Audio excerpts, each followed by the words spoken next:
एक minute phone से join they क्या।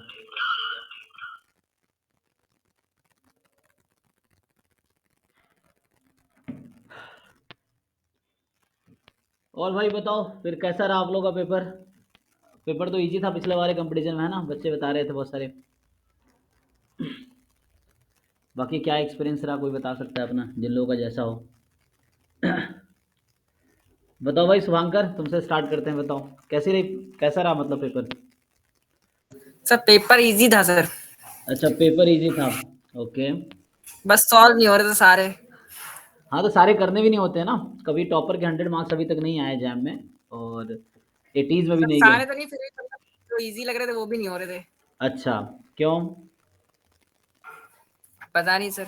कितने अटेम्प्ट किए एक तुम। वाला क्वेश्चन था सर, एक्स यूनिफॉर्म है उसका, ठीक है, और फर्स्ट ऑर्डर स्टैटिस्टिक्स का जेड है Z N, first order statistics और एन जेड एन कन्वर्ज कर रहा है जेड पे, तो उसकी प्रोबेबिलिटी बतानी थी Z less than L N three, और ये निकल ही नहीं रहा था। क्यों, ऐसा क्या हो गया नहीं निकलेगा। चलो अभी देख लेते हैं। तो मतलब ये तुम कह रहे हो कि पेपर क्या था, एक्स जो है एक्स वन सैंपल है, X two X three uniform 0,1 है। 3 ही था सैंपल। हाँ तीन ही था सर, ओके। सब में आईआईडी नहीं लिख के दिया था, बस उसमें लिख देता था रैंडम सैंपल। हाँ तो आईआईडी होता है, रैंडम सैंपल का दूसरा नाम आईआईडी ही है। अच्छा। आईआईडी और मतलब क्लास में कितनी बार बताया है कि आईआईडी लिखे या रैंडम सैंपल का डेफिनेशन ही है IID random variables. So random sample means IID random variables, they are same word, दोनों सेम वर्ड है। IID random variables is equivalent of saying random sample, same चीज है, कोई बात नहीं। और बाकी लोग जिन्होंने जैसे एग्जाम रहे, तो तुमने कितने क्वेश्चन अटेम्प्ट किए शुभंकर। सर 30 या 32 किए थे सर। अच्छा। सर लास्ट में देख नहीं पाया था ना एग्जैक्टली कि कितने हो गए। एंड में 30 तक देखे थे कि सबमिट हाँ। करते हैं दिखाता है, सबमिट करते हैं समरी में दिखाता है, तुम ध्यान नहीं दिए होगे शायद। यस सर दिखाता है, बट मैंने जल्दी से क्लिक कर दिया था ना, इसलिए ध्यान नहीं दे पाया। अच्छा अच्छा। बाकी लोग बताओ, जिन लोगों, जितने ज़्यादातर बच्चों से मैंने पूछा है, किसी ने 30, 35, 39, 40, कुछ ही बच्चे 40 में अटेम्प्ट किए हैं। मतलब कुछ हैं, मतलब 4-5 तो अभी तक बात हुआ है, मैं ज़्यादा लोगों से बात भी नहीं किया, मैं बात ही 7-8 क्लोज किया होगा। सर 2022 क्वेश्चंस तो होप है उसमें। अच्छा ऑलमोस्ट 26 क्वेश्चंस अटेंड किया था, 26 27, तो ओके। 22 क्वेश्चंस में होप है। ठीक है, अगर 22 क्वेश्चन से भी अगर आपके मार्क्स 30 to 40 के बीच आते हैं तो, हालांकि इस बार कट ऑफ थोड़ी ऊपर जाएगी ना, पिछले साल जो कट ऑफ थे मैं देख रहा था, इसी में लिख रहा था शायद मैं, हाँ this was the cut off last year, जो जनरल का था 14.61 आउट ऑफ 100, ओबीसी ईडब्ल्यूएस का कट ऑफ था 13.1, मतलब आप क्वालिफाइड माने जाओगे जैम एग्जाम। जनरल का इतना कट ऑफ था लास्ट ईयर, ये ओबीसी और ईडब्ल्यूएस का 13.15 था, एससी एसटी पीडब्ल्यूडी का ये था, तो ये क्वालिफाइड माने जाओगे, इसका ये मतलब नहीं एडमिशन हो जाएगा। तो जिन लोगों ने जितने क्वेश्चन अटेम्प्ट किए, you can right in chat so that बाकियों को आइडिया लगेगा। और देखो वो भी होता है, कितने सही होंगे कितने गलत होंगे वो बात की बात है ना। तो ये लास्ट ईयर का कट ऑफ है, तो मुझे लगता है इस बार कट ऑफ थोड़ा इंक्रीज होगा, ये 14 था, तो ये मे भी जा सकता है 20 to 30 के बीच कट ऑफ जो है ना, 20 to 25 लगा लो अप्रॉक्स, है ना, बहुत ज़्यादा गैप ना लो तो ये कट ऑफ जा सकता है, क्योंकि थोड़ा ऊपर जाएगा कट ऑफ, है ना, क्योंकि इजी। सर सीट हाँ सीट मिलने के लिए मतलब कितने मार्क्स रहेंगे, कुछ आइडिया।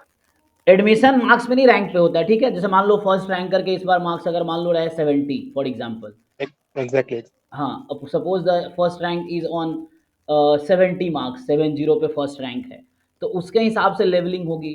सो देखो अभी आज मैं एक वीडियो बनाया था, उसका एनालिसिस मैंने इसमें भी होगा, देखो तो मैं तुम्हें एक रैंक पे, ये यहाँ पे खुला हुआ है ऑलरेडी, सो दिस वन, ये मैं आज ही एक वीडियो बनाया था, जिन लोगों ने देखे होंगे वीडियो यूट्यूब पे, तो ये मैं देख रहा था, तो रैंक पे एडमिशन होगा, आपको टेंशन, ये आपको मैं एक बार फिर से समझा देता हूँ, उस वीडियो में मैंने बता रखे हैं, but you can still see. तो हमारे पास कितने ऑप्शंस हैं जैम के बाद, है ना, जो नंबर ऑफ क्वेश्चंस आप लोग चैट में टाइप कर सकते हो, ताकि बाकियों को आइडिया लगेगा आपने कितने किए, और जब तक मैं ये समझाता हूँ, देखो जिन लोगों को अगर पता तो होगा ही ना, देखो यहाँ एमएस जो लिखा हुआ है जैम पेपर्स में, तो जूम कर देता हूँ, तो ये जो टेस्ट पेपर्स हैं, इसमें एमएस कहाँ कहाँ है आपके पास, एक तो आईआईटी बॉम्बे एमएससी स्टैटिस्टिक्स, एक ऑप्शन ये है आपके पास, मैंने टिक कर रखा है। दूसरा आईआईटी बॉम्बे में ऑपरेशन रिसर्च है एमएस के थ्रू, यहाँ पे है ना, ये है। और तीसरा ऑप्शन आपके पास है आईआईटी कानपुर स्टैटिस्टिक्स एमएस, है ना, और चौथा ऑप्शन इधर है आईआईटी भुवनेश्वर में, एटमॉस्फेयर एंड ओशियन साइंस वाला। तो ये geology, physics, mathematics, statistics and chemistry, इनके लिए भी है। तो यहाँ बहुत कम ही होप हमारे लिए बचता है, तो इसको इग्नोर करके ही चलो। और एक और ऑप्शन यहाँ पे हमारे पास है आईआईटी तिरुपति एमएस के थ्रू। तो दो कोर्स ऐसे हैं जहाँ पे आईआईटी एग्जाम मैथमेटिक्स और आईआईटी एग्जाम स्टैटिस्टिक्स दोनों के थ्रू एडमिशन होता है। एक तो आईआईटी तिरुपति में तुम्हारा एमएससी मैथमेटिक्स एंड स्टैटिस्टिक्स नाम का जो कोर्स है ना, आईआईटी तिरुपति में एमएससी मैथमेटिक्स एंड स्टैटिस्टिक्स नाम का कोर्स है। इसमें जैम एमए और जैम एमएस दोनों से। तो जैम एमए से लास्ट ईयर 15 सीट था और जैम एमएस से सिर्फ 5 सीट था लास्ट ईयर। जैम एमए के थ्रू 15 सीट थे और जैम एमएस से 5 सीट है। इधर आईआईटी बॉम्बे में भी ऐसा ही है, ओआर का सीट है, जैम एमए से भी एडमिशन होता है और जैम एमएस से भी एडमिशन होता है, ठीक है ना। तो यहाँ पे एक्चुअली यहाँ पे 8 सीट थे, इसके लिए शायद 7 थे, हमारे लिए 8 थे, या राउंड ऑफ कर लो, पता नहीं 8-7 शायद इस तरह से है। तो 8 और 7 था, इस तरह से यहाँ 2 कोर्सेस हैं। बाकी मेन कोर्स आईआईटी बॉम्बे में एमएससी स्टैटिस्टिक्स है, आईआईटी कानपुर में एमएससी स्टैटिस्टिक्स है। अभी थोड़े से क्वेश्चन डिस्कस कर लेते हैं, जिन लोगों ने की, जैसे एक बता रहा था ये शुभांकर, कुछ लोगों को क्वेश्चन याद हो, बताओ कैसे कैसे क्वेश्चन आए थे। एक तो ये बता रहा था, पूरा शुभांकर बताओ, पूरा कंप्लीट करो इसको। सर फर्स्ट ऑर्डर स्टैटिस्टिक्स, और वो फर्स्ट ऑर्डर स्टैट जो है वो ZN है, ठीक है। ठीक है। और N ZN converges in probability to Z, N Z converges in probability to Z, okay, in distribution in distribution, log probability of Z less than ln3, Z less than ln 3, okay. तो इसका definition तो पता ही है आपको। So you may write N Z N, मतलब अगर तुम चाहो लिखना तो limit N tends to infinity probability N Z N less than equal to ln3, you can write this and then अब चाहो तो जेड एन को उधर भेज दो। यस सर, तो एन ZN वो बन जाता, बीटा बन जाता। हाँ बीटा फर्स्ट फर्स्ट, हाँ बीटा बीटा 1,3, हाँ 1,n है ना, तो 1,3, फिर उसके हिसाब से निकालो जो भी आंसर आएगा। तो सॉल्यूशन हम डिस्कस करेंगे अभी। अभी एक बार रिस्पॉन्स शीट आ जाएगा ना, रिस्पॉन्स शीट में क्या है कि आपके क्वेश्चन रहेंगे, आपने जो आंसर दिया वो रहेगा। तो वो सब हम लोग अभी रिस्पॉन्स शीट जैसे आएगा तो एक क्लास रख के, 1-2 क्लास में हम लोग उसके डिस्कशन करेंगे, ताकि इससे आपको ये आइडिया रहेगा कि आपके कितने सही है, उसके कितने। फिर 1-2 दिन बाद आंसर की भी आ जाता है। तो रिस्पॉन्स शीट मुझे लगता है 8 से 10 दिन में आ जाएगा। एंड उसके बाद रिस्पॉन्स आने के बाद फिर आंसर की आ जाएगा, आंसर की से आप एग्जैक्ट मैच कर सकते हो। तो जब रिस्पॉन्स शीट आएंगे तो हम लोग उसका डिस्कशन करेंगे क्लास में, स्मार्ट बोर्ड में क्लास होगी तब। तो हम लोग क्लास में वहाँ डिस्कस करेंगे, फिर आपको दिख जाएगा। फिर रिजल्ट भी 20 मार्च को हर साल रिजल्ट आ जाता है, 20 मार्च के आसपास, तो 1-2 दिन पहले ही आ जाता है। तो 20 मार्च के आसपास रिजल्ट आ जाएगा, फिर पता चल जाएगा आपको क्या है। अच्छा, चैट में जो लोग लिख रहे हैं प्रोबेबिलिटी में नहीं डिस्ट्रीब्यूशन में था, ओके ठीक है, कन्वर्जेंस इन डिस्ट्रीब्यूशन था and convergent distribution to Z. फिर यहाँ साहिल बता रहे हैं कि R4 में आपके पास ये है x1 डायमेंशन पूछा था। अच्छा, वेक्टर स्पेस में कि R4 वेक्टर स्पेस है इस तरह से, और x1 डायमेंशन क्या है, ओके ठीक है। और मतलब पेपर तो चलो इजी था, मेन क्वेश्चन आएगा तो डिस्कशन करेंगे। बाकी जो क्वेरीज है वो आप लोग डिस्कस कर सकते हो। अभी कुछ एग्जाम से रिलेटेड आपके क्वेरीज हैं कि अब क्या होगा, तो ये पूछ सकते हो आप, या आपके मन में जो भी क्वेरीज हैं आपको पूछ सकते हैं मुझसे, क्वेश्चंस भी पूछ सकते हैं। अगर कुछ है तो हम लोग डिस्कस कर सकते हैं, ये क्वेश्चन था। बताओ बाकी लोग। और तो ये मैं सीट का बता रहा था, तो ये जो क्लोजिंग रैंक जो है मैं ये बता रहा था ना, यहाँ पर देख लो। बॉम्बे में आईआईटी बॉम्बे में 26 रैंक पे लास्ट ईयर क्लोज हो गया था एडमिशन, जनरल कैटेगरी का। जनरल कैटेगरी 26 पे क्लोज हो गया था, ईडब्ल्यूएस का 45 पे क्लोज हो गया था, ओबीसी का 109 पे क्लोज हो गया था, और एससी का 262 पे क्लोज हो गया था, और एसटी का 595 पे, मतलब 595 पे क्लोज हुआ था आईआईटी बॉम्बे में। ये फाइनल लिस्ट है, 4th एडमिशन लिस्ट है, फाइनल लिस्ट है, 4 लिस्ट आती है, तो ये लास्ट लिस्ट है। तो ये क्लोजिंग रैंक बता रहा हूँ मैं, तो ये एडमिशन इस पर हुआ है टोटल। और वैसे ही कानपुर का अगर देखोगे तो कानपुर का पहले बता देता हूँ, फिर बॉम्बे पे आते हैं। तो आईआईटी कानपुर का ये है तुम्हारे पास, स्टैटिस्टिक्स आईआईटी कानपुर, इसमें जनरल का क्लोज हुआ था 60 रैंक पे, ठीक है।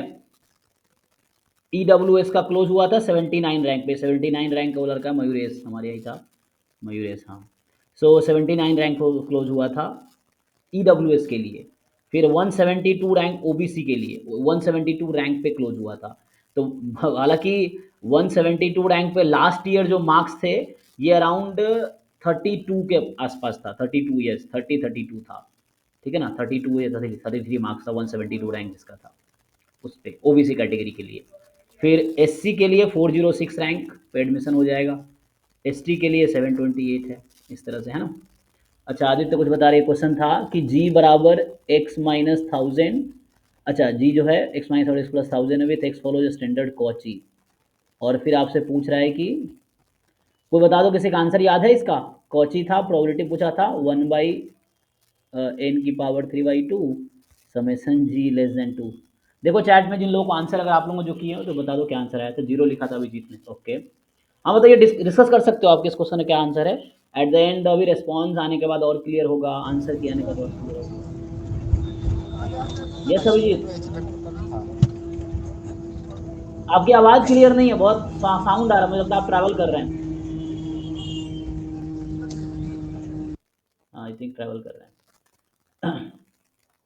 ये है, ठीक है भाई। तो कानपुर का ये हो गया आपका। फिर बॉम्बे में 2 कोर्स है ना, बॉम्बे में स्टैटिस्टिक्स और ऑपरेशन रिसर्च भी। तो ऑपरेशन रिसर्च का ये देख सकते हो आप कि ऑपरेशन रिसर्च में जैम एमएस से जो एडमिशन हुआ था तो उसमें 36 जनरल के लिए क्लोज हुआ था। IIT Bombay operation research MSc, IIT jam MS का 36 पे क्लोज हुआ था, 81 पे क्लोज हुआ था, 81 पे ईडब्ल्यूएस के लिए, ओबीसी के लिए 122 पे क्लोज हुआ था, एससी के लिए 419 पे, एसटी के लिए 834 पे क्लोज हुआ था, है ना। ये था IIT Bombay operation research MSc. तो आईआईटी बॉम्बे में 2 कोर्स आपके लिए है, स्टैटिस्टिक्स ऑपरेशन रिसर्च एंड अच्छा यूएमयूई वाले का आंसर क्या आया था, ओके एक्सपोनेंशियल का, ओके 0.35। लेकिन यहाँ याद भी रखना थोड़ा मुश्किल रहता है ना, क्योंकि आंसर जरूरी नहीं एग्जैक्ट याद हो, बट हाँ यू कैन डिस्कस। और ऐसा टेंशन नहीं लेना, जैसा एग्जाम हो गया, अब टेंशन लेना नहीं, अब आगे देखो आगे क्या है ना। और मैं फिर से कह रहा हूँ, उम्मीद रखो तुम जितना भी एक्सपेक्ट कर रहे होगे ना, तुम्हारा रैंक उससे बेटर होगा। ये पिछले 3-4 साल का एक्सपीरियंस यही है ना। अक्सर बच्चे डर के डिप्रेस रहते हैं, डिप्रेस नहीं, आप जो हुआ सो हुआ। अब आपके अच्छे मार्क्स आ रहे हैं, अच्छी बात है, नहीं आ रहे हैं तो कोई बात नहीं, उसको अब कोशिश करना आगे क्या, आगे सीयूईटी है, आईएसआई है, सर सीएमआई है। यस श्रीनाथ। मतलब आगे से यूईटी है तो हाँ वो हाँ करना है। हाँ, नो प्रॉब्लम। जो फुल पैकेज वाले बच्चे, मैंने बताया था पहले भी कि जो फुल पैकेज वाले बच्चे हैं उनके लिए कोई एक्स्ट्रा फीस नहीं लूँगा मैं। तो अभी कल मैं स्टार्ट करूँगा सीयूईटी का बैच, 15 से डेट डाला था, लेकिन कल अभी मैं 2023 का पेपर डिस्कस करूँगा, कल परसों एंड 15 तक। उसमें कोई फीस अलग से आपको नहीं लगेगा। मॉक टेस्ट का भी, मॉक टेस्ट जो हमारे फुल पैकेज वाले बच्चे हैं उनके लिए मॉक टेस्ट सीयूईटी का, हम लोग सीयूईटी में 20 मॉक टेस्ट कराएंगे, जिसमें 10 न्यू टेस्ट होगा और 10 पीवाईक्यू ही होंगे। जैसे जैम में मैंने पीवाईक्यू भी अपलोड किए थे जस्ट आपको प्रैक्टिस के लिए, और बहुत लोगों ने कहा कि जो जैम का जैसा पेपर पीवाईक्यू था बिल्कुल वैसे ही पेपर आया। मतलब जिन लोगों ने पीवाईक्यू ढंग से 4-5 बार किए थे उसके लिए पेपर बहुत ईजी था एक्चुअली, है ना। जो क्योंकि पीवाईक्यू जैसा ही पेपर था, जो बच्चे क्वेश्चन से ऑलमोस्ट वैसे ही कॉन्सेप्ट पे उसी पैटर्न पे थे, और 2023 के कंपटीशन में इजी था पेपर एक्चुअली। तो ये भी है। बट ये है कि सीयूईटी के लिए हमने जैसे अभी जो हमारे फुल पैकेज वाले उनके लिए रिकॉर्डेड लेक्चर भी फ्री है, उनके लिए जो लाइव क्लास हो वो भी फ्री है, मॉक टेस्ट वाला भी फ्री है। मॉक टेस्ट अभी 20 मॉक टेस्ट करवाऊंगा ना, जिसमें 10 PYQ, 10 mock test, 10 non PYQ, उसका डिस्कशन भी क्लास में होगा। ये सीयूईटी का है। यस, जो बाहर वाले सर बच्चे, जो सीयूईटी, हाँ सर सीयूईटी में सिलेबस में कुछ एक्स्ट्रा है क्या जैम कंपेयर्ड?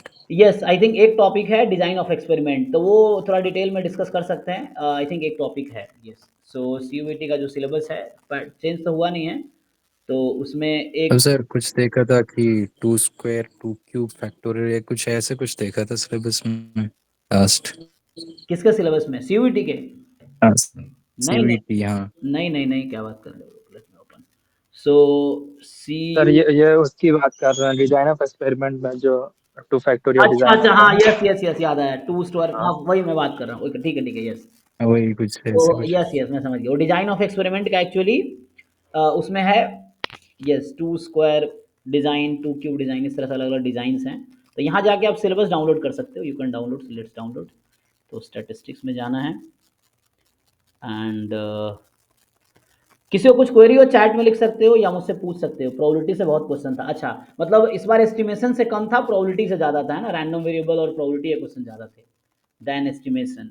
ओके, हाँ बच्चे बता रहे थे एस्टिमेशन के बहुत ज़्यादा क्वेश्चन नहीं आए।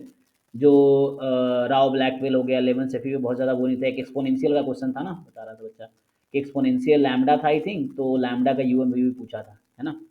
तो ये तो पहले भी एक क्वेश्चन आ चुका है हालांकि।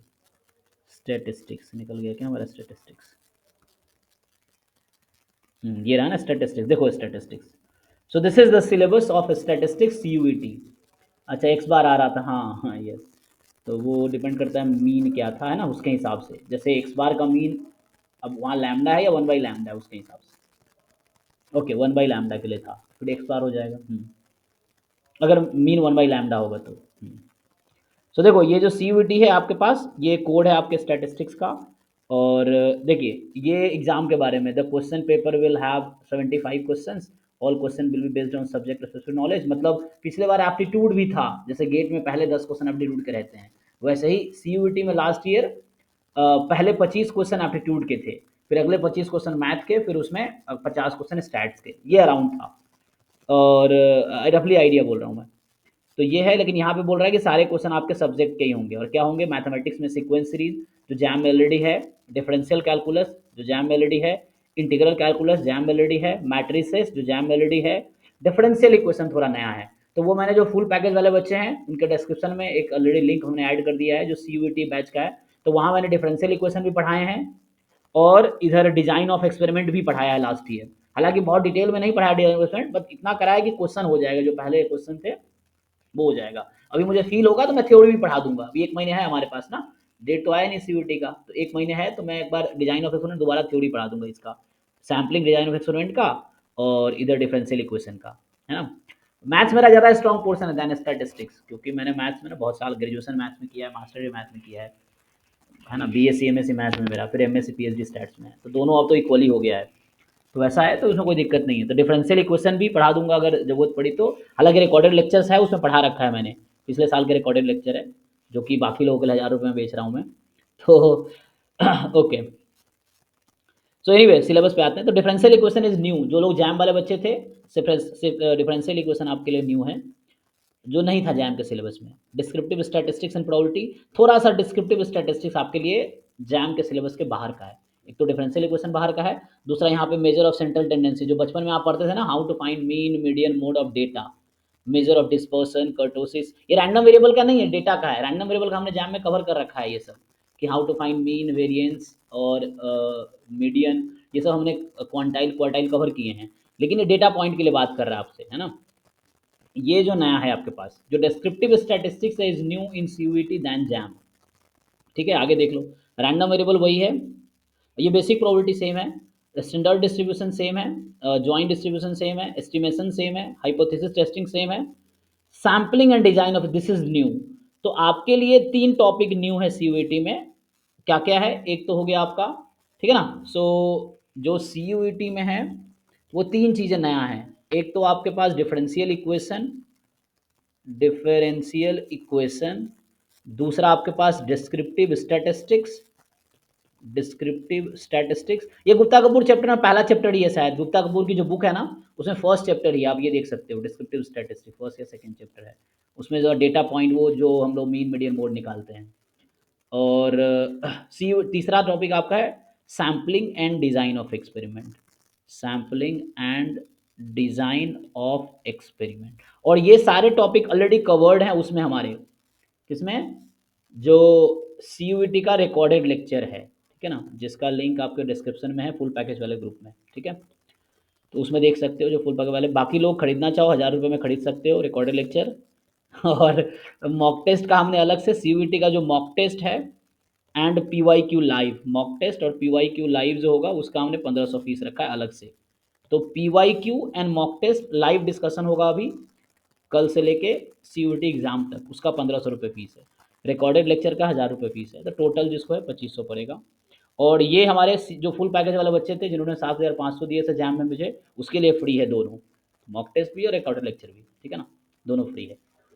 ओके, जो 7500 पे किए थे उनके लिए। बाकी जो सिर्फ जैम मॉक टेस्ट वाले थे उनको अलग से पे करना पड़ेगा मॉक टेस्ट के लिए,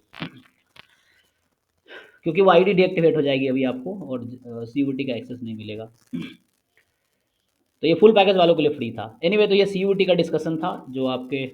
okay, so Srinath, you were discussing about this, I think. Okay, ये जो लिखा हुआ है 2 हाँ square sir, and 2 cube factorial now it's experiment, clear sir. हाँ, सो ये टॉपिक न्यू है जिसका हमने कवर किया है वहाँ पे। यू कैन सी अभी पीवाईक्यू करेंगे तो मैं थ्योरी भी समझा दूंगा जिसको नहीं पता होगा। कल कल क्लास लूंगा, कल से मैं कल जो होगी, कल जो बच्चे सीयूईटी के जो बच्चे पे किए हुए हैं मुझे उनका, या जो फुल पैकेज वाले हैं, सीयूईटी के बहुत सारे बच्चे ऑलरेडी हैं हमारे पास, अराउंड 60-70 तो अभी तक हो गए हैं जो और एक्स्ट्रा जैन जो हमारा फुल पैकेज वाले हैं, तो उनका सबका क्लास कल हम PYQ 2023 CUET स्टैटिस्टिक्स का डिस्कशन करेंगे। इसमें 2 पेपर हुआ था, पिछले बार स्टैटिस्टिक्स का 2 दिन एग्ज़ाम हुआ था, एक 8 तारीख को हुआ था और एक 11 को हुआ था, आई थिंक, यस। सो हाँ सर, 11th हाँ, कि कौन से मंथ था वो, आई थिंक जून था, 8th June and 11th, June. Yes. So 8th June 11th जून को हुआ था लास्ट टाइम, इसलिए हमने जैम के बाद जो बैच सीयूटी का स्टार्ट किया था फेब में ही, वो फेब से लेके जून तक चला था, इसलिए मैं पूरा सिलेबस कवर कर पाया था। ठीक है, तो अभी हमारे पास 8 जून 11 जून का 2 पेपर मेरे पास है, तो कल से इसका डिस्कशन स्टार्ट होगा, टाइम होगा 6 to 8 PM। ये कल से स्टार्ट होगा, जो फुल पैकेज वाले बच्चे हैं उनके लिए, जो सीयूटी वाले बच्चे हैं उनके लिए। तो ये तो हो गया सीयूटी का इन्फॉर्मेशन, सिलेबस भी दिखा दिया मैंने। इधर मैं आपको ये भी दिखा रहा था कि जो जैम के बेस पे कहाँ कहाँ एडमिशन हो सकता है आपको। तो ये IITs का है, IIT बॉम्बे में 2 कोर्स है आपके लिए, MSc statistics, MSc operation research. Kanpur में MSc स्टैटिस्टिक्स है, IIT तिरुपति में MSc मैथमेटिक्स एंड स्टैटिस्टिक्स है। तो आपके पास ये 4 ऑप्शन मेनली है। ठीक है, चलो चैट में देख लेते हैं क्या। सर क्लास 7 to 9 कर दीजिए। 7 to 9 कर दे, कोई बात नहीं, 7 to 9 कर देते हैं, कोई दिक्कत नहीं। ठीक है। तो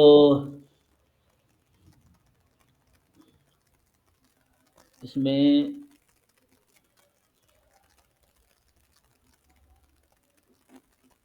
ठीक है, तो चैट में से कुछ क्वेश्चंस आ रहे हैं जो लोग डिस्कस किए। एक्स डिस्क्रीट है, पॉइंट दे रखा है -5 -3035, फिर ऑल पॉइंट से बता रखा है। ओके, तो बताओ क्या प्रोबेबिलिटी है 12 टाइम x बराबर 3। ओके, हाँ हाँ ठीक है, टोटल सम 1 होता है तो उसके हिसाब से सोच सकते हो, और फिर डेफिनेशन लगा के फाइन, इससे भी हो सकता है। कोई नहीं, ट्राई करके देखो, अभी डिस्कशन हम लोग करेंगे तो उसमें डिटेल में डिस्कस करेंगे, प्रॉपर सॉल्यूशन लिख के बताऊंगा जब अभी जैम 2024 का रिस्पॉन्स शीट आने के बाद हम लोग डिस्कशन उसका करेंगे पेपर का। ओके, और कुछ किसी को डिस्कस करने को है? PQR के लिए क्या किया था आंसर? ओके ठीक है, हम लोग का अपना डिस्कशन है, फाइन। तो जिन लोगों का सर एक हाँ सिद्धार्थ, सर CUET के बारे में ये like for JAM we had questions like many previous year question papers ना, यस। तो CUET की क्वेश्चंस एक्स्ट्रा अगर करना है तो कहाँ से करूँ? देखो CUET का लेवल इजी है जैम के लेवल से, बिकॉज यू नो हाँ इन sir. JAM you have 3 hours and you have 60 questions. ठीक, तो ईच क्वेश्चन हैज, अगर मैं इक्वली वेटेज मान लूँ फॉर सपोज, तो you have 3 minutes let's say, हालांकि नहीं है इक्वल लेकिन ठीक है। अभी आपके पास क्या है, सॉरी 3 hours हैं, 60 क्वेश्चन, यस। अब आपके पास 1 hour 45 minute है, मतलब टोटल कितना हो गया 105 मिनट, एंड कितने क्वेश्चन आएंगे 75 75। मिनट। सो पहले था 180 मिनट एंड 60 क्वेश्चन जैम में, अभी है 105 मिनट एंड 75 क्वेश्चन, तो टाइम घट गया और क्वेश्चन बढ़ गए। So means what, level will be obviously easy. क्यों इजी होगा? क्योंकि लेवल इजी रहेगा तभी तो अटेम्प्ट कर पाएगा बच्चा। तो एक तो लेवल इजी रहेगा, प्रैक्टिस कैसे करना है, कुछ नया नहीं करना है, आपने जैम का सिलेबस कवर किया, that's all, it's enough to qualify. अब जैम वाले बच्चे जो हैं वही देखना, उनके ही सब जो जैम की तैयारी जिन्होंने ढंग से की है ना, तो उनको कोई अलग प्रिपरेशन की जरूरत नहीं है, they will just qualify. Preparation नहीं सर, लाइक हाँ को क्वेश्चंस तो यही करना है JAM questions, yes so yes, will it be? You can solve CUET PYQ, ये ड्राइव में बहुत सारे हैं ऑलरेडी, 2023 हाँ 2022, and CUET was introduced in just last year। हाँ lavish, just last year, yes sir. Sir आपके हिसाब से इस बार कितनी वो जा सकती है कट ऑफ? कट ऑफ जो, देखो मैं बोल रहा हूँ पिछले साल का कट ऑफ ये था, मैं अभी दिखा रहा था बच्चों को, पिछले साल ये कट ऑफ था जैम एमएस का, कि जनरल के लिए 14.61, OBC या EWS के लिए 13.15 एंड SC ST के लिए 7.30। तो ये थोड़े से इंक्रीज होगा, ऐसा पेपर इजी है, तो मुझे ऐसा लगता है 20-25 जा सकता है, 20 के आसपास। नहीं सर, मतलब रैंकिंग के उससे पूछ एडमिशन रहा के हूँ मैं, लिए, रैंकिंग ओके। रैंकिंग इस बार मतलब जैसे आप कहते हो कि अगर किसी के 50 प्लस है तो सर हाँ नंबर ये ऐसा इसलिए बोल रहा था क्योंकि 20 में पेपर इजी था, 21 में थोड़ा लेवल इंक्रीज हुआ है ना, 21 का 2020 का लेवल ये था, 21 का लेवल ये हुआ, 22 का ये हुआ, 23 का इंक्रीज ही कर रहा था हर बार लेवल, पेपर का लेवल इंक्रीज होता जा रहा था। लेकिन इस बार क्या हुआ, लेवल गिर गया है ना, लेवल ऊपर नहीं गया, वो लेवल नीचे आ गया। तो अराउंड चलो बहुत मुश्किल नहीं होगा, तो 21-22 के लेवल का होगा, अगर उतना भी आसान नहीं होगा। सो 2021 देखो 2022 में क्या हुआ था, जो श्रुति जिस बैच में थी इसके 3rd रैंक आए थे, तो उस साल AIR3 आया था 60 मार्क्स पे 2022 में, और 2023 में क्या हुआ, AIR2 आए थे 55 मार्क्स पे। अब लगा लो आइडिया लेवल डिफिकल्ट होने से क्या होता है। तो जब 22 से ज़्यादा डिफिकल्ट 23 का पेपर था, तो 23 में सेकेंड रैंक 55 पे आया था, दोनों हमारे बैच के मतलब हमारे यहाँ के स्टूडेंट ही थे। AIR3 60 मार्क्स पे आए थे।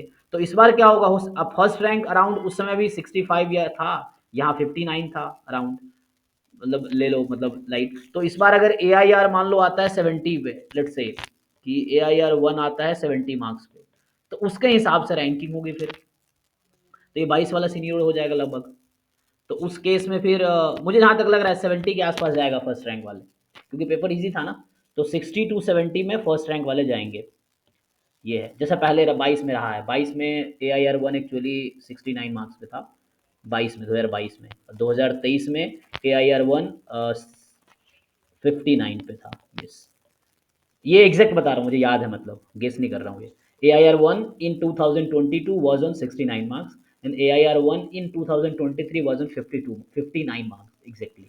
तो इस बार क्या होगा, इस बार भी इसी के आसपास जाएगा, मतलब 60 to 70 फर्स्ट रैंक का रहेगा, जो मेरा अनुमान है। तो इसमें क्या क्या इफेक्ट पड़ेगा, तो उसके हिसाब से आपका रैंकिंग वो हो जाएगा, चला जाएगा। तो देख लो एक आइडिया कि जैसे 55 और मतलब 60-70 का ले लो, 10 मार्क्स का ऊपर नीचे का आइडिया जा रहा है, 10 मार्क्स का गैप लगा लो।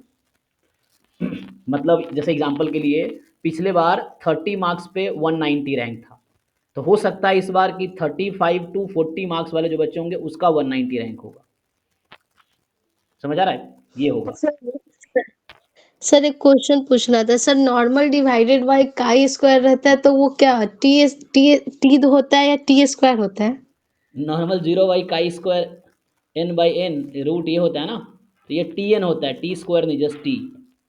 हाँ थैंक यू सर, सही बना है। तो इसमें हाँ, तो ये देखो होगा क्या, यही बता रहा हूँ। जैसे मान लो मैं एक पिछले वीडियो, अभी एक आज ही वीडियो बनाया था, उसमें देखना तो मार्क्स का पैरेलल मैंने आइडिया दिया है उसमें, कितने मार्क्स पे क्या थे।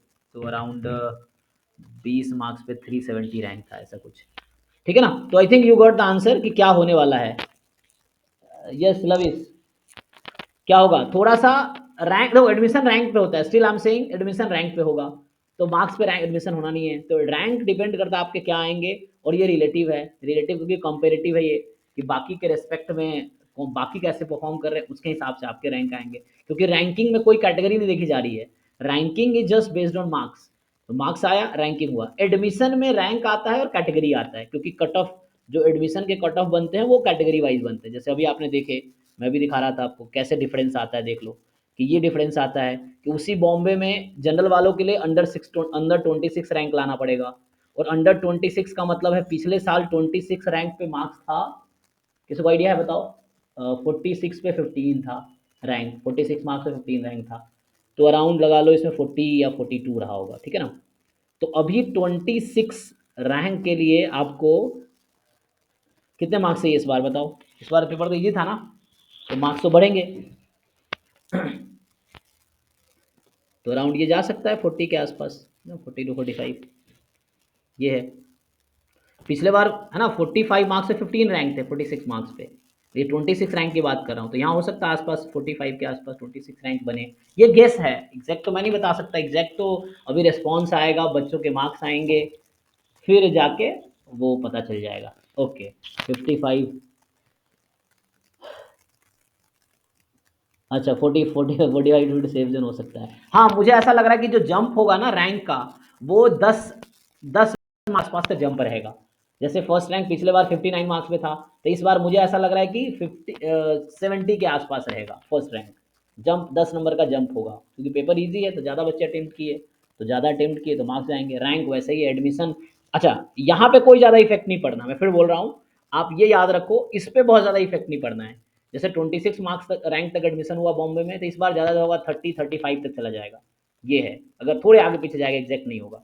तो रैंक एडमिशन की जो मैं दिखा रहा हूँ आपको स्क्रीन पे जो दिख रहा है, इस पर कोई ज़्यादा फर्क नहीं पड़ेगा, समझ रहे हो, मार्क्स पे फर्क सीट पड़ेगा। तो उतनी है, ये क्या फर्क पड़ेगा? यस यस यस, सेम मैं कहना चाह रहा हूँ, सीट तो वही है, तो उससे तो फर्क पड़ता नहीं एग्जाम आसान थे डिफिकल्ट थे, क्योंकि रैंकिंग पे एडमिशन हो रहा है, तो रैंकिंग तो वैसे ही होनी चाहे आसान हो चाहे डिफिकल्ट। हमेशा सर वो 26 बच्चे तो लेंगे ही एडमिशन जैसे उनका हो जाएगा। यस यस करेक्ट, यही चीज है। तो मतलब एडमिशन आपके रैंक अंडर 26 आते हैं तो you are confident that you will get admission in IIT Bombay, जो जनरल कैटेगरी के लोग हैं। अगर ईडब्ल्यूएस हो और 45 के अंडर रैंक आता है, then you can be sure that you can get admission into IIT Bombay. अगर ओबीसी हो, 109 के अंडर रैंक आपका है, then you can be sure कि हाँ मिलेगा। जो एससी हैं 262 तक, एसटी हैं 595 तक, ये पिछले साल का है, डाटा ऊपर नीचे होता है थोड़ा, क्योंकि ये ओबीसी का जो 109 दिख रहा है, मेरे टाइम पे या मेरे जूनियर को 170 पे भी एडमिशन हुआ था, मेरे टाइम पे 170 रैंक पे भी आईआईटी बॉम्बे ओबीसी में एडमिशन हुआ था मेरे टाइम पे। तो वो थोड़ा ऊपर नीचे होता रहता है, कुछ बच्चे प्रेफरेंस देते हैं या कुछ बच्चे छोड़ देते हैं, एडमिशन नहीं लेते, बहुत सारे फैक्टर्स बीच में हैं। या बाकी कैटेगरी वाले बच्चों के रैंक ज़्यादा अच्छे आ गए, जैसे मान लो उस बीच में ओबीसी के बच्चे है ही नहीं, ओबीसी का बच्चा 100 रैंक पे है, अगला बच्चा सीधा 170 रैंक पे, एग्जाम्पल के लिए, बीच में सारे जनरल वाले हैं या एससी एसटी वाले, तो ऐसा भी डिपेंड करता है ना। 50 प्लस मिल सकता है क्या 80 प्लस? हाँ हाँ 50 प्लस में मिल जाएगा इजीली। देखो 50 प्लस जिन बच्चों के मार्क्स बन रहे हैं ना, तो मेरे हिसाब से if you have 50 plus marks means your rank will be approximately, देखो 20 मार्क्स का गैप हो रहा है ना, तो 20 मार्क्स के गैप पे क्या होगा,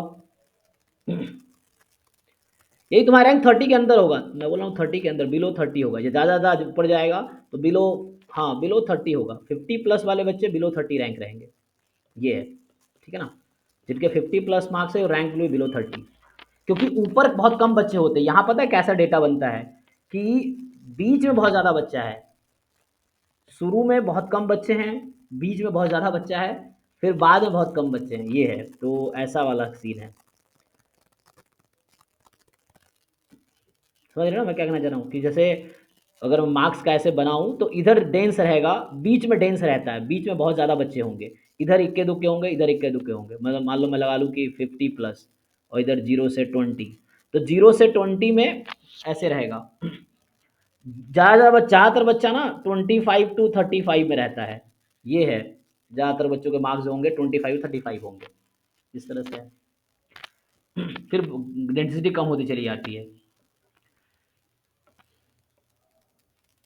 हाँ बाकी नॉट क्वालिफाई करने वाले बहुत होंगे, मैं क्वालिफाइड बच्चों की बात कर रहा हूँ, जो रैंक जो मतलब क्वालिफाई करेंगे एग्जाम, है ना। सर बस एक आईआईटी मिल जाए पार्टी देंगे आपको। हाँ बिल्कुल हो जाएगा अभिजीत, हो जाएगा। देखो जिन लोगों के 40 प्लस भी है, तो मेरे हिसाब से अगर बन रहे हैं तो बॉम्बे या कानपुर आपके श्योर है, जहाँ तक मेरा अभी तक एक्सपीरियंस है, ठीक है ना, क्योंकि 40 प्लस पे पिछले बार अराउंड रैंक है ना, 40 प्लस पे बात कर रहा हूँ, सो 20-25 क्या रही, लेस देन 25 था, 40 प्लस पे यस, बिलो 25 रैंक अप्रॉक्स।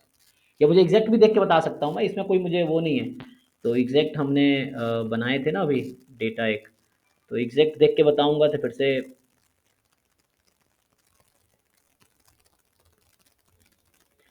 ठीक है जी, तो किसी को और कुछ आईआईटी मिल जाएगा, जिनके 40 प्लस मार्क्स है मेरे हिसाब से आईआईटी मिल जाएगा आपको। तो पिछले साल का मैं अगर आपको बता दूं तो ये था पिछले साल 40 मार्क्स पे, पिछले साल जो रैंक थे वो 25 थे, यस मैं बोल रहा था ना 0-25 होगा, तो वो क्योंकि 42 पे 27 रैंक है, 37 पे 40 के आसपास, हाँ वही मतलब, ठीक है ना।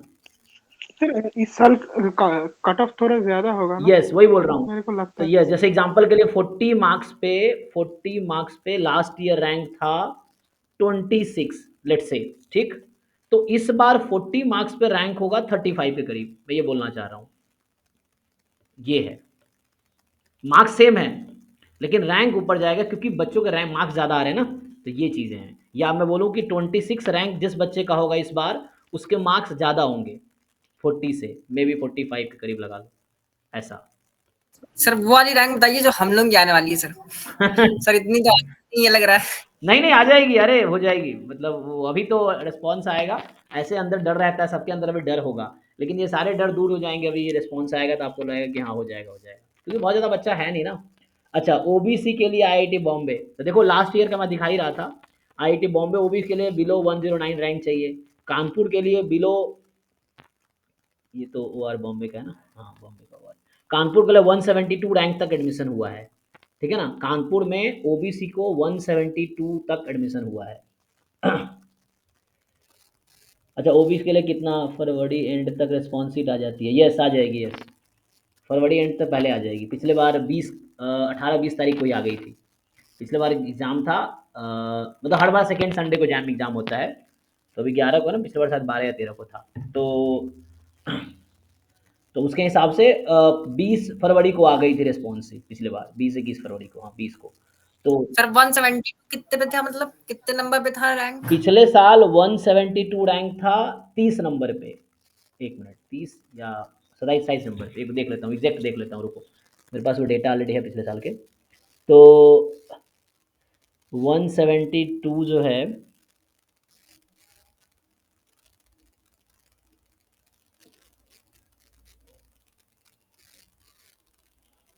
वन 179 रैंक 22 नंबर पे था, और 1 से 23 नंबर पे था, मतलब 23 नंबर, जिसके 23 मार्क्स थे पिछले साल, उसके रैंक 172 थे 23 मार्क्स पे, 23 मार्क्स पे 172 रैंक था। अब सोचो, अगर तुम्हारे मार्क्स इससे 10 प्लस है तो तुम श्योर हो कि तुम्हारा रैंक इससे बिलो आएगा, मतलब अगर +10 कर लो तुम, अगर जिस बच्चे के मार्क्स 30 से 35 है ओबीसी कैटेगरी का, तो उसके रैंक अराउंड 150 से 200 के बीच आएगा, ये लगा लो, उससे पहले ही आएगा, मैं हाईएस्ट बता रहा हूँ, मतलब बहुत ऊपर बता रहा हूँ, तो है ना, मतलब 140 से लगा लो 200 के बीच, आइडिया दो, 30 से 35 नंबर के मार्क्स तुम्हारे अगर इतने आ रहे हैं तो इस पर कानपुर मिल जाएगा तुम्हें, अगर जिसके 30 प्लस मार्क्स हैं तो उसको कानपुर मिल जाएगा, ओबीसी वाले बच्चे का, ठीक है। सर वैसे तो जनरल के लिए 60 तक ही कानपुर में होता है ना? ये देखो जनरल का 60 तक लास्ट ईयर था, ये 60 तक जनरल का, ईडब्ल्यूएस का 60 में 79। कितना मार्क्स आया था? अब 60 रैंक के लिए मार्क्स था, 60 रैंक के लिए जो आपके मार्क्स थे वो थे 35 पिछले साल, अच्छा, इस साल तो 45 तो 45 लगा लो मैक्सिमम, तो जिस बच्चे के +45 मार्क्स है उसके रैंक अंडर 60 आएंगे, +45 मार्क्स जिसके हैं 45 प्लस, तुम्हारे अंडर 60 अंडर 50 लगा लो रैंक तुम्हारे आएंगे, मतलब मैं +10 मार्क्स का गैप लेके चल रहा हूँ पेपर इजी होने की वजह से, पिछले साल जो रैंक और मार्क्स वर्सेस रैंक है उसमें मार्क्स में 10 जोड़ दो तो रैंक सेम कर दो, जैसे पिछले साल फर्स्ट रैंक 59 पे था, तो मैं इस बार मान रहा हूँ 70 मार्क्स से फर्स्ट रैंक है, तो उसके हिसाब से बता रहा हूँ, +10 मार्क्स कर लो, जो लोग एनालिसिस देख रहे हैं, तो पिछले साल के वर्सेस तुम अपने मार्क्स +10 कर दो, फिर रैंक मैच करो, तो दिख जाएगा, जैसे 60 बताया, 60 रैंक पिछले बार 33 मार्क्स पे था, तो आप अगर 43 के करीब हो तो मीन्स यू आर सेफ, 43 45 50 के आसपास, then you are safe to get admission into IIT Bombay या कानपुर, जिसके बच्चे 45 प्लस मार्क्स जनरल कैटेगरी के बच्चों के हैं तो बिल्कुल सेफ है, तुम्हें मिलना ही आईआईटी बॉम्बे या कानपुर, ये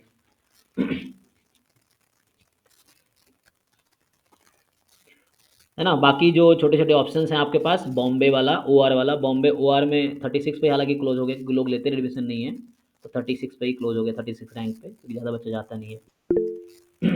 ठीक है, तो किसी को और कुछ क्वेरीज है तो आप पूछ सकते हैं, एग्जाम से रिलेटेड, फ्यूचर से रिलेटेड। सर वो जो ट्रिपल आईटी लखनऊ में शायद वो डेटा साइंस का कोर्स है यस, ना? 3 कोर्स है वहाँ, बहुत सारे कोर्स है, ट्रिपल आईटी लखनऊ में मेरे कई सारे बच्चे हैं पिछले साल वाले, तो उसमें एक एमएससी डेटा साइंस है, एमएससी डेटा साइंस, एक एमएससी इकोनॉमिक्स है आई थिंक, और एमएससी तीसरा है, और क्या है, मैनेजमेंट साइंस, ऐसा कुछ 3 कोर्स है, लेकिन एमएससी डेटा साइंस है, और इस तरह से है। सर तीनों में ही एमएस दे के जा सकते हैं क्या? हाँ जैम एमएस से मेरे बच्चा है, मतलब जो हमने पढ़ाए पिछले साल, पिछला डिप्स में ही पढ़ाया था, डिप्स के कई सारे बच्चे वहाँ पे हैं, एक मैंने वीडियो भी बनाए थे पिछले साल, अगर देखा होगा, या बात करवा दूंगा एक दिन, वो नाम उस लड़के का मैं भूल गया, हम बुरा मान जाएगा वो, तो मैं देख के बता देता हूँ, तो वो लड़का ट्रिपल आईटी में है, ट्रिपल आईटी लखनऊ से मेरा एक अच्छा रिलेशन, पता है क्या है, मैं जिनके अंडर पीएचडी कर रहा हूँ आईटी खड़गपुर में, मेरी सीनियर जस्ट वहाँ प्रोफेसर अभी बनी है 1 साल पहले, तो वहाँ पे वो पढ़ा रही है प्रोफेसर, मतलब मेरे से जस्ट पहले यहाँ पीएचडी करके निकली हैं, तो ट्रिपल आईटी में प्रोफेसर है अभी लखनऊ में भी, और वही उस बच्चे को प्रोबेबिलिटी पढ़ा रही थी वहाँ पे, तो सर वैसे ट्रिपल आईटी लखनऊ के लिए रैंक कितना होना पड़ता है? उसके लिए अच्छा मुझे एग्जैक्ट आइडिया लेना पड़ेगा क्या है। उस बच्चे का रैंक 160 में था, 150 अराउंड प्लस ले लो, जनरल कैटेगरी का है वो। तो 150 या 160 के करीब उसके रैंक थे। तो इस पे उसको ट्रिपल आईटी लखनऊ ना। और सर ये 60 से 150 तक रैंक में कौन सी अच्छे मतलब अच्छे से इंस्टीट्यूट होगा? अच्छा 150 से 160 इसमें बोल रहे हो? हाँ सर, देखो 16 से 150। हाँ देखो, जो हमारे पास जो ऑप्शंस हैं आईआईटीज़ हैं। आईआईटी में तुम्हारे पास IIT Bombay, IIT Kanpur, IIT Tirupati, TRP लिख देता हूँ, ये 3 ऑप्शन है। बॉम्बे में 2 कोर्स है, एमएससी स्टैट्स, एमएससी ओआर, ठीक। कानपुर में 1 है, एमएससी स्टैटिस्टिक्स। तिरुपति में एमएससी मैथमेटिक्स एंड स्टैटिस्टिक्स। इसके बाद तुम्हारे पास ऑप्शन आता है एनआईटी का। एनआईटी बहुत सारे हैं। एनआईटी त्रिची हमारे लिए सबसे बेस्ट रहता है। तो एनआईटी त्रिची में है MSc computer science, MSc CS, जिसका बहुत अच्छा प्लेसमेंट है। इवन आईआईटी बॉम्बे से बेटर प्लेसमेंट यहाँ बच्चे लेके जाते हैं, मतलब जो हमारा एक्सपीरियंस रहा पिछले कुछ सालों का। तो सॉरी, तो यहाँ पे अरे 1 मिनट, ये हो गया, स्क्रीन शेयर करता हूँ। तो यहाँ पे क्या है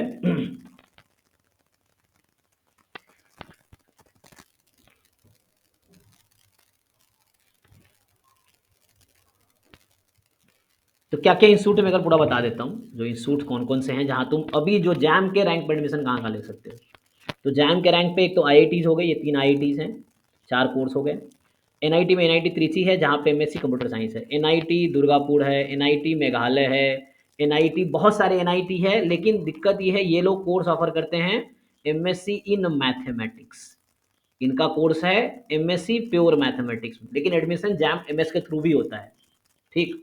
NIT Durgapur, NIT Meghalaya, NIT एक दो और देखा था मैंने, नाम ढूंढना पड़ेगा ऑनलाइन, सारे ऑनलाइन अवेलेबल है वेबसाइट पे। जो आईआईटी का काउंसलिंग तो आईआईटी के जैम के वेबसाइट से होता है। एनआईटी का काउंसलिंग सीसीएमएन नाम की वेबसाइट है, सर्च करना तुम लोग। तो सीसीएमएन पे जाके काउंसलिंग होती है जैम के रैंक पे ही, वहाँ तुम्हें जाके अलग से अप्लाई करना पड़ेगा सीसीएमएन की वेबसाइट पे। जिन लोगों को आईआईएससी से, आईआईएससी बैंगलोर से अगर तुम्हें करना है, तो आईआईएससी बैंगलोर कोर्स ऑफर करती है एमएससी पीएचडी, या इसी को बोलते हैं वो लोग इंटीग्रेटेड पीएचडी, तो दोनों इंक्लूडेड है। Integrated PhD in mathematical science. Mathematical science का मतलब हुआ तुम्हें मैथ्स स्टैट्स सब पढ़ने को मिलेगा। एंड में जाकर तो अपना स्पेशलाइजेशन चूज कर सकते हो। एमएससी में तो सब पढ़ाते हैं वो, उसके बाद तुम पीएचडी में अपना स्पेशलाइजेशन चूज कर सकते हो, तुम्हें जिस एरिया में रिसर्च करना। लेकिन इनका कोर्स रिसर्च ओरिएंटेड है, जॉब ओरिएंटेड नहीं। तो जो साइंटिस्ट बनते हैं जो लोग, उनके लिए तो इंटीग्रेटेड पीएचडी मैथमेटिकल साइंस पे है। फिर ये तो हो गया आईएससी। तो इसके लिए तुम्हें आईएससी के एडमिशन पेज पे जाना है। जैम का जस्ट रिजल्ट आएगा उसी दिन या अगले 10 दिन तक वो लोग पोर्टल ओपन करते हैं, आईएससी बैंगलोर का जो एडमिशन पेज है, वहाँ जाकर तुम्हें अलग से अप्लाई करना पड़ता है। अप्लाई करोगे तब जाके वो तुम्हें इंटरव्यू के लिए बुलाएंगे। जो अप्लाई करेगा उनको ही इंटरव्यू के लिए बुलाएंगे, सबको नहीं बुलाएंगे ये आईएससी वाले। जो अप्लाई करेगा उनको वेबसाइट पे जाके फिर इंटरव्यू दो, सेलेक्ट होते हो, then you can do this course integrated PhD in mathematical science, ठीक है। उसके बाद आता है आईजर्स, IISER। ये भी बहुत अच्छा इंस्टीट्यूट है, इसका फुल फॉर्म है Indian institute of science education and research. तो इसका पर्पस फिर से रिसर्च है। ये लोग साइंटिस्ट बनाएंगे तुम्हें, फ्यूचर में रिसर्चर बनाएंगे, ठीक है। अच्छा इंटरव्यू में क्या पूछते हैं, वही जो तुमने बीएससी में पढ़े हैं, बीएससी वाली चीज़ें पूछेंगे आपसे। कहीं भी इंटरव्यू होगा, आइजर में भी इंटरव्यू होता है। जैसे आइजर मोहाली डायरेक्ट एडमिशन नहीं देगा, अब तुम्हें आइजर्स के लिए अलग से कहीं अप्लाई नहीं करना है, आइजर वाले खुद मेल करेंगे तुम्हें, जहाँ तक मेरा एक्सपीरियंस है। आई थिंक देखना पड़ेगा, या तुम चेक भी कर लेना वेबसाइट पे जाके। जहाँ तक बच्चे बताए थे, मुझे लगता है 1-2 आइजर ने खुद ही मेल किया था। जैम वाले डेटा शेयर करते हैं, फिर वो तुम्हें खुद ही मेल करेंगे कि आप इंटरव्यू देने के लिए आइए। तो आइजर जैसे मोहाली है तो वो इंटरव्यू लेती है।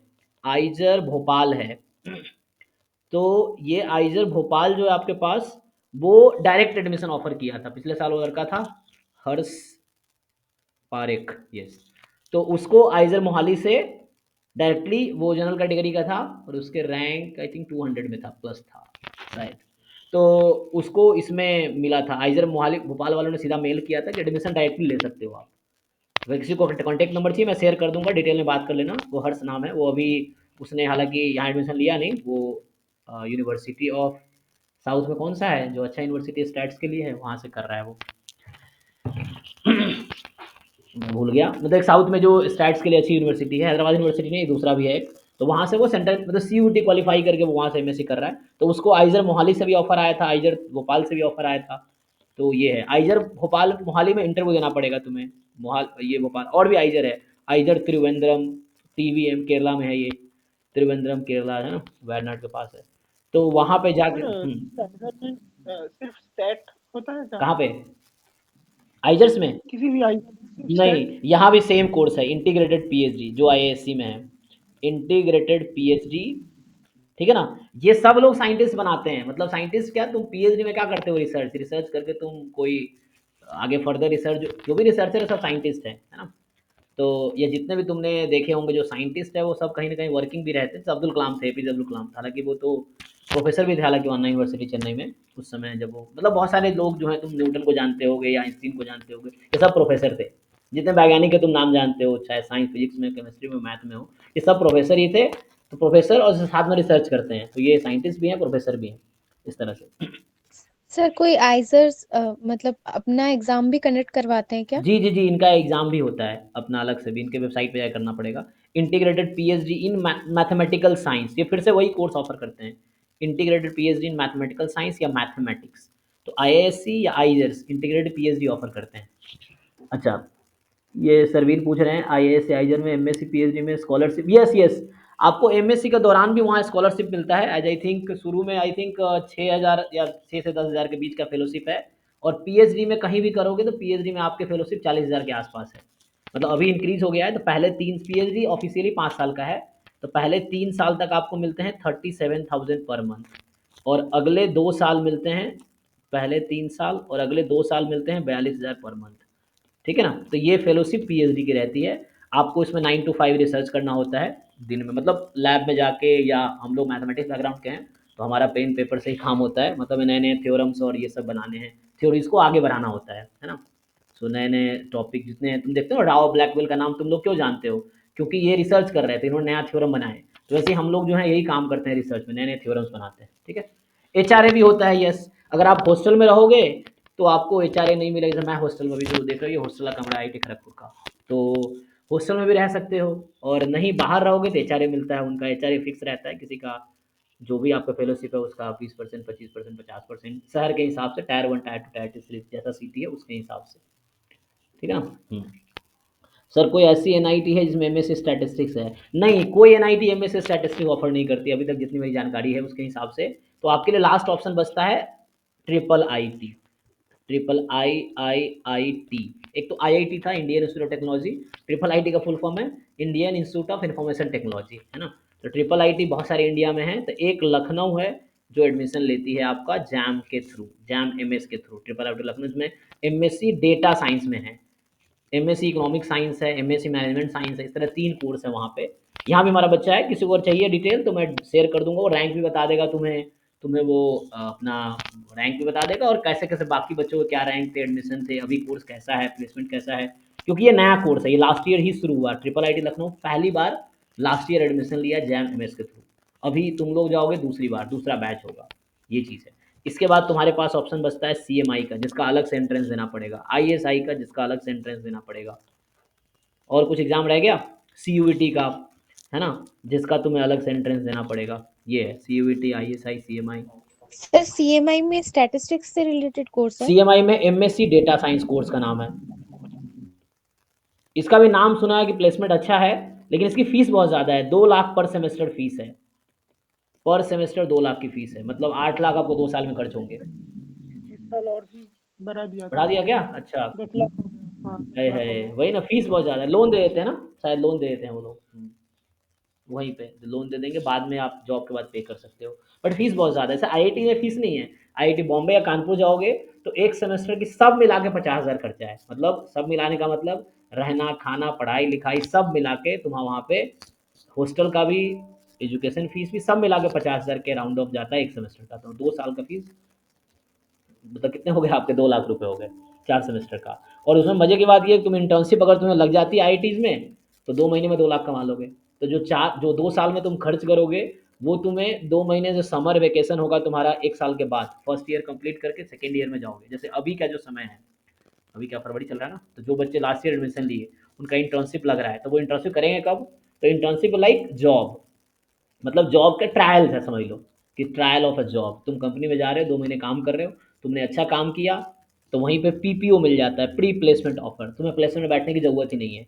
जैसे मान लो इंटर्नशिप तुमने किया, तुम्हें इंटर्नशिप में वो 1 लाख पर मंथ दे रहे थे, 2 महीने का इंटर्नशिप होता है, मई जून जुलाई के बीच 2 महीने करवाते हैं तुमसे, वो 2 महीने का पैसा देंगे। वो इंटर्नशिप आईआईटी वाले ही तुम्हें अपॉर्चुनिटी दे, जो प्लेसमेंट सेल है आईआईटी का, चाहे बॉम्बे का या कानपुर का। तो इंटर्नशिप अगर करते हो, तो अगर 1 लाख वाली इंटर्नशिप है, तुम्हें 2 महीने में 2 लाख निकल जाएंगे, पूरे 2 साल की फीस। तो ऐसे भी होता है।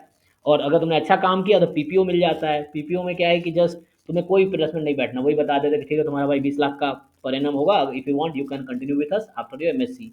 ये है। तो फर्स्ट ईयर बाद इंटर्नशिप किया, अच्छा काम किया, सेकेंड ईयर खत्म हो गया तो जॉब ज्वाइन कर लो हमारे यहाँ। तो ऐसा है। जैसे मयूरी थी, मयूर ने पीपीओ लिया था, जिसका 7th रैंक था 2022 में।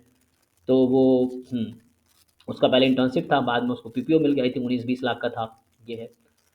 हमारे साथ भी जो एक्सेंचर जितनी आती हैं, तो एक्सेंचर आईआईटी बॉम्बे में आती हैं, तो वो लोग ले जाते हैं, फिर उनमें 2-3 लोगों को पीपीओ दे देते हैं, तो उनको कोई प्लेसमेंट बैठना ही नहीं है।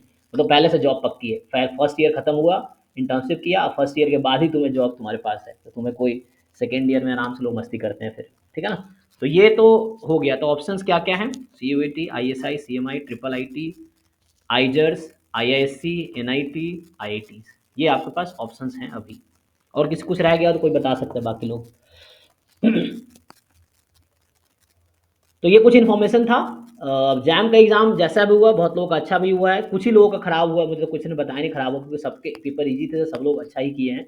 अब जब मार्क्स आएंगे तो पता चलेगा कि किसके कितने मार्क्स बन रहे हैं, उसके हिसाब से फिर आपके रैंक आएंगे, फिर रैंक के हिसाब से एडमिशन होगा आईआईटीज़ में, एनआईटीज़ में, या कहीं ट्रिपल आईटीज़ में। तो मुझे लगता है, मैं अगर किसी को ज़रूरत है तो I will share the number, क्योंकि हम पिछले 4 साल में हर जगह बच्चे हैं। पिछले साल ही ट्रिपल आईटी में बच्चे हमारे, एनआईटी में भी है, आईआईटी में भी है, आइजर्स में भी देखना पड़ेगा कोई है कि नहीं। तो मतलब हो तो जाएगा ही, सारा कंटेक्ट में ज़्यादा नहीं रहते हम, मिल जाएगा कोई। ठीक है। तो और किसी को कुछ क्वेरी है किससे रिलेटेड, कि क्या कैसे करना है आगे अब? बाकी अभी सीयूईटी का बैच चला रहा हूँ, आईएसआई का स्टार्ट करूंगा सीयूईटी के बाद। सीएमआई में कुछ खास नहीं है, सीएमआई का सिलेबस 11-12 का सिलेबस है। मैं उसका बैच अलग से स्टार्ट करने का कोई वो नहीं है। देखो तुम, अगर मैं दिखाऊं तुम्हें कि सीएमआई में जो है क्रोमी है ना, देखो सर वो सीएमआई में एक दिक्कत होता है कि वहाँ पर जो 3 मार्क्स का क्वेश्चन होता है, जो लिख के सबमिट करना पड़ता है, हाँ हाँ, वहाँ पर नंबर बहुत कट जाता इसका है। देखना पड़ेगा पेपर पैटर्न क्या है, मुझे ये आइडिया नहीं है पैटर्न। देखो सिलेबस तो बहुत ईजी है, ये स्कूल लेवल मैथमेटिक्स क्लास 11-12 का ये है आपको। 20 मार्क्स का होता है एमसीक्यू एंड 20 मार्क्स का, मतलब 3 मार्क्स का 20 होता है जो लिख के सबमिट करना पड़ता है। मतलब एमसीक्यू उनका होता है। हाँ, तो एमसीक्यू होता है 20 2 मार्क्स का, हम्म। एंड 3 मार्क्स का 20 क्वेश्चन होता है जो लिख के सबमिट करना। अच्छा, 3 मार्क्स के 20 क्वेश्चन है जो सब्जेक्टिव होते हैं, जिसका डिटेल सॉल्यूशन लिखना है। हाँ। ओके, तो उसके लिए पीवाईक्यू देखना पड़ेगा हमें, ताकि पता चलेगा क्या क्वेश्चन से पीवाईक्यू मिलेगा। देखते हैं जरा पे, ये देखो, ये रहा, मिल जाएगा, यहाँ पे है। तो हम लोग ये डिस्कस कर सकते हैं, कोई प्रॉब्लम नहीं है। सीयूईटी के बाद इसका देखना पड़ेगा डेट कब है, इसका कब डेट है। सीएमआई डेटा, मई में होता है CMI data science entrance, entrance date.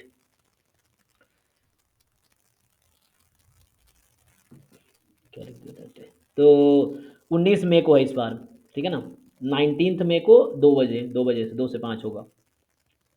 तो 19 मई को है। और सीयूईटी तो फरवरी में ही मार्च में ही हो जाएगा सीयूईटी। तो उसके बाद भी टाइम है आपके पास, 5 अप्रैल मई जून, अप्रैल मई 1.5 महीने, 2 महीने हो गए। तो ठीक है, 1.5 महीने, 1.5 मंथ रहेगा आपको, अगर इसका किसी को देना है तो। कुछ नहीं करना, पास्ट ईयर पेपर जो यहाँ मैं खोल रखा हूँ, इसी को सॉल्व कर लो, ये दे तो रखा है। अच्छा, मैथमेटिक्स एंड कंप्यूटर, हमें डेटा साइंस का देखना है। ये रहा डेटा साइंस के पेपर्स, बस। वेबसाइट में सारे कुछ अवेलेबल है, तुम थोड़ा ऑनलाइन सर्च करोगे ना, सब अवेलेबल। 2023 का क्वेश्चन पेपर सोल्यूशन भी देते हैं क्या ये लोग। ये रहा क्वेश्चन पेपर, देखो इसमें क्या पूछा है इन्होंने। हम लोग डिस्कस कर सकते हैं क्लास में। ये तो पहला एमसीक्यू है तुम्हारा, बेसिक रीजनिंग टाइप का, या वही कंप्यूटेशन। ये मैथमेटिक्स का हो गया। अब ये सब थोड़े वर्ड सीखने पड़ेंगे, रिमूवेबल, डिसकंटिन्यूटिव क्या होता है, ये सब 11-12 का कॉन्सेप्ट है। बाकी ये है तो ठीक है, ये सब थ्योरेटिकल क्वेश्चंस हैं। तो ये तो एमसीक्यू हो गया, चलो आगे देखते हैं जरा। ये तो एमसीक्यू हो गया। ये थोड़े प्रोग्रामिंग आपको सीखना पड़ेगा। ये स्यूडो कोड है, आपको समझना है कि क्या है। एक फंक्शन डिफाइन किया, फिर काउंट किया, 0 से स्टार्ट किया, व्हाइल n मोर देन 0। तो ये एल्गोरिथम देखना पड़ेगा। ये परसेंटेज का मतलब यहाँ होता है रिमाइंडर। तो जब n को डिवाइड किया 6 से, रिमाइंडर 0 आया, इस तरह से, मतलब मल्टीपल ऑफ 6। तो ये सब तुम्हें सिंटेक्स समझना पड़ेगा प्रोग्रामिंग का, और ये थोड़े सिलेबस में है। तो 20 क्वेश्चन तो ये हो गए तुम्हारे ऑब्जेक्टिव। ये आपके बात कर रहा हूँ मैं CMI डेटा साइंस एंट्रेंस का। अब यहाँ दूसरा आया जो आप कह रहे थे, I think short answer type question. So for the question you have to write your answers. Okay, ये रहा। You have to write your answers with a short explanation in the space provided for the question and answer. ठीक है, तो ये है हमारे पास। तो इन सब के डिटेल सॉल्यूशन लिखने हैं शॉर्ट में और आपको देने हैं। तो 20 क्वेश्चन ऑब्जेक्टिव, 20 क्वेश्चन सब्जेक्टिव। लेकिन यहाँ तो सॉल्यूशन भी दे रखा है इसने, ऐसा इसने कहा था। सॉल्यूशन देखे जरा 2023 का सॉल्यूशन। अच्छा, इसने सॉल्यूशन तो है ही, तो क्लास की क्या जरूरत है बैच की। देखो सॉल्व कर रखा है ढंग से। PYQ 4-5 PYQ उठाओ, पहले खुद सॉल्व करो, उसके बाद सॉल्यूशन देखो, तो सीखने को मिलेगा कि हाँ क्या क्या इसमें मुझे आता है और क्या क्या जानने की जरूरत है। ISI MSc statistics BSc maths वालों के लिए दे सकता है क्या? हाँ, मुझे लगता है ISI M स्टैट्स नाम से है। सो BSc मैथ्स वाले आई थिंक सो एलिजिबल होने चाहिए। हाँ सर ये CMI में जो प्रोग्रामिंग पर बेस्ड क्वेश्चंस आते हैं, इनके लिए कैसे तैयारी करें? बेसिक किसी ऑनलाइन यूट्यूबर की वीडियो देख लो जो प्रोग्रामिंग सिखाते हैं, बहुत मुश्किल नहीं है। सिलेबस देख लेते हैं एक बार, कहाँ गया, ये रहा सिलेबस। अरे नहीं, CUT का सिलेबस, CMI का सिलेबस ये रहा, ये था, कहाँ गया सिलेबस, देख लेते हैं। सर वैसे CMI का बहुत इजी रहता है, बहुत इजी है ना, easy रहता है। 2-4 वो ऑनलाइन ना यूट्यूब पे जाके देख लो कि प्रोग्रामिंग क्या है, थोड़े से बेसिक सिंटेक्स, तो उससे हो जाएगा।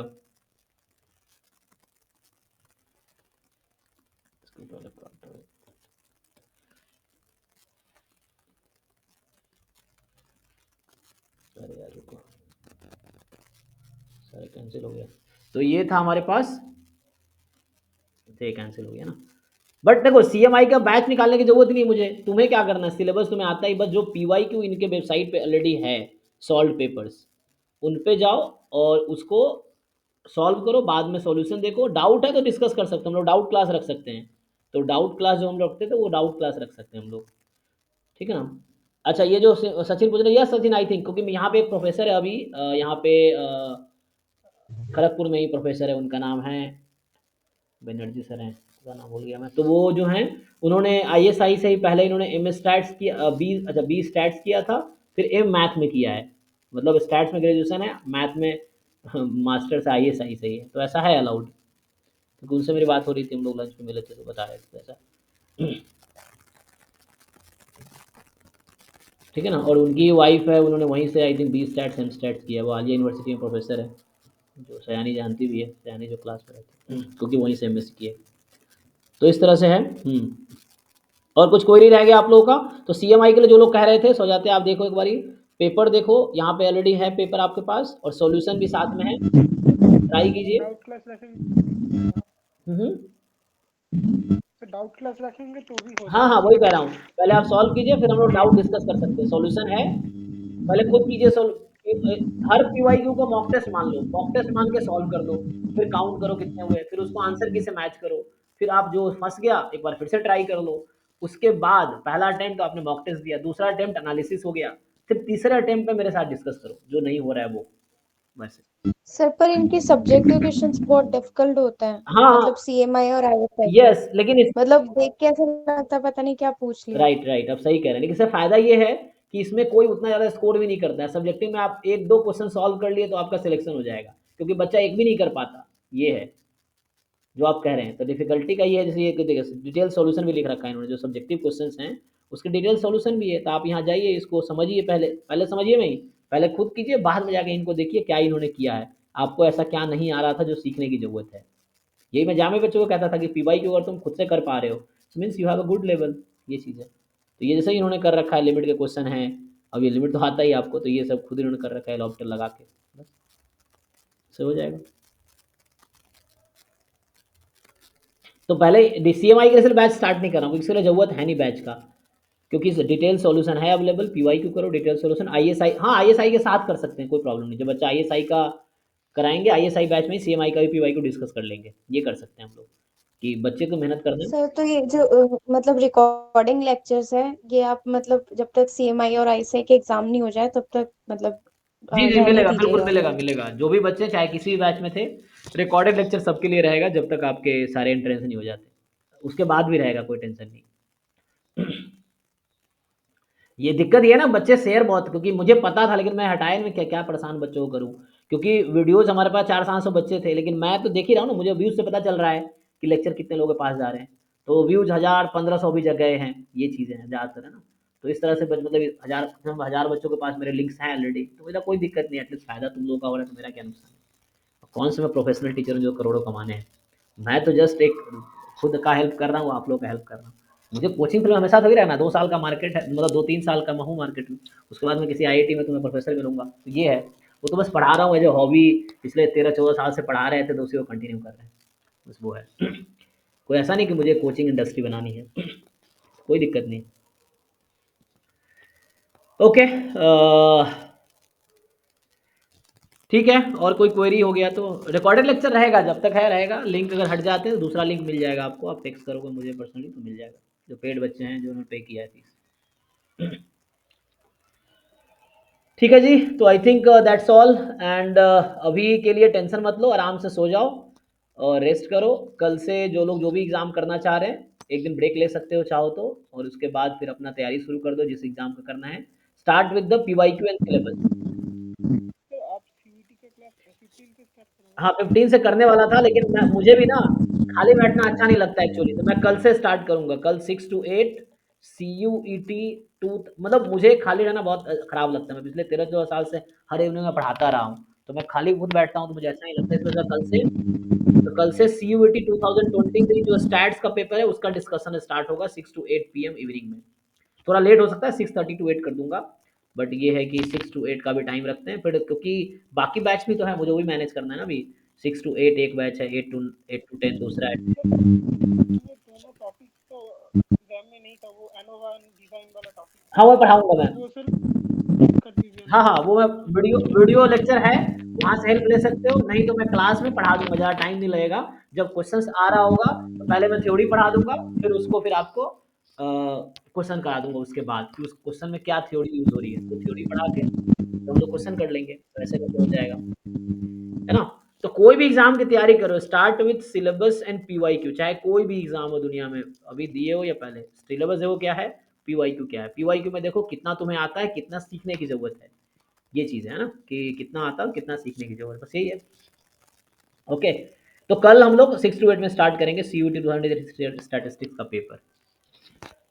ओके, आई थिंक सो आप लोगों के कुछ भी क्वेरी हो गए। जैम का एग्जाम ज़्यादातर बच्चों का अच्छा हुआ है, चलो ये अच्छा रहा, पेपर इजी रहा कम से कम, तो बच्चे परेशान रहते तभी कम बच्चे परेशान होंगे। फिर एडमिशन रैंक के बाद आपको एडमिशन का कंफर्म आएगा आपका कि कहाँ पे एडमिशन होगा आपको, फिर रैंक ही डिसाइड करेगा, मार्क्स डिसाइड नहीं करेगा अभी। तो रैंक आएंगे तो रैंक डिसाइड करेगा क्योंकि एडमिशन रैंक पे बेसिस पे होता है, जो कट ऑफ आ रहे हैं एडमिशन के वो रैंक पे हो रहे हैं। और जो 2023 का डेटा था उसके हिसाब से +10 मार्क्स कर दो आप, ताकि आपको एक सेफ साइड दिखे अपना कि कहाँ पे आप लैंड करते हो और क्या हो सकता है। अब बाकी देखते हैं एक्चुअली में क्या होता है, वो तो एग्ज़ाम के रिस्पॉन्स शीट और आंसर की आने के बाद बता पाएंगे। डन। तो एनी मोर थिंग, किसी को कुछ पूछना हो, डिस्कस करना हो, बताना हो देन। चलिए, तो चैट में बहुत सारी चीज़ें थी जो मैं ध्यान नहीं दिया हुआ, कुछ किसी को कुछ बताना हो, ठीक है। चलिए फिर ठीक है, थैंक यू। बाकी अभी कोई और हेल्प की ज़रूरत पड़े यू कैन टेक्स्ट मी, मैं जो पॉसिबल हेल्प होगा आपको करूँगा। Thank you and good night.